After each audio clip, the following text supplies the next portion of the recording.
It seems like it is always election season in America, and that means a lot of talking. In fact, everybody seems to be talking. On televised debates, on 24-hour news coverage, in person and online. Talk, talk, talk. In many ways, talking about how to solve our common problems is fundamental for a thriving democracy. However, as leaders, our job is not always to speak. Our job is to create space for others to speak, and then to model for others what it looks like to listen to what they have to say. In this short video on jumping into civic discourse, we'll be focusing on the types of discourse that allow a diversity of voices to be heard. Now, it's important for us to make a distinction between the words we use to describe these sorts of conversations. In our work at Crossroads Civic Engagement Center, we generally split these community conversations into three primary forms, each with its own purpose. The first mode of discourse is that of debate. If you've ever been on a debate team, you know this form well. Even those of us who don't have first-hand experience with debate do have a general idea of what debate looks like, what debate sounds like, and probably even a bit of what it feels like. Debate can be an extremely useful learning tool. It also has its proper place within civic life, as in candidate debates, when citizens or other decision makers have to choose between two competing options.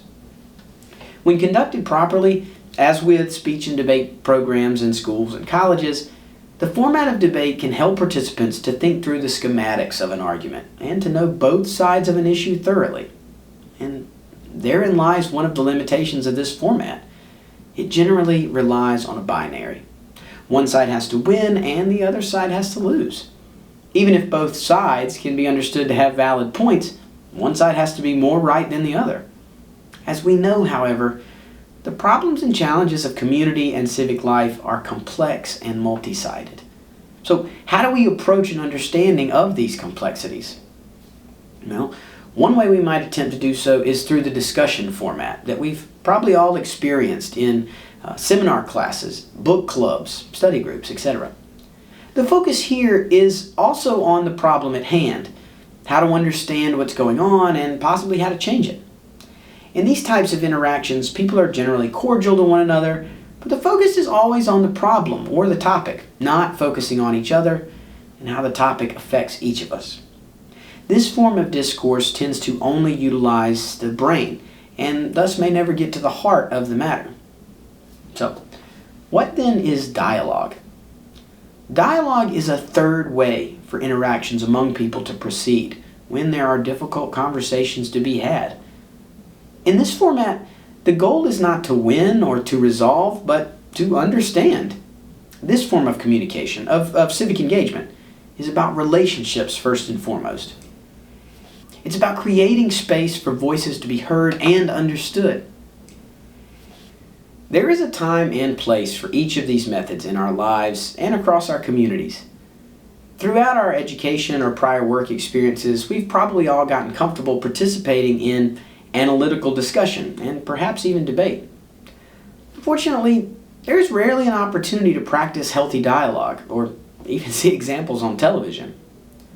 That's why we each have a role to play in creating space for dialogue in all the places we live our lives. Before diving into a conversation on the most difficult topics of the day, ask your partner, what are your goals or expectations for this conversation? After listening to their response, let them know if you would like to have a dialogue and what that means to you. Set the context for dialogue, ask dialogue questions, and listen to understand. Check out our other videos in this series for more info on the fundamentals of dialogue and jumping into civic discourse.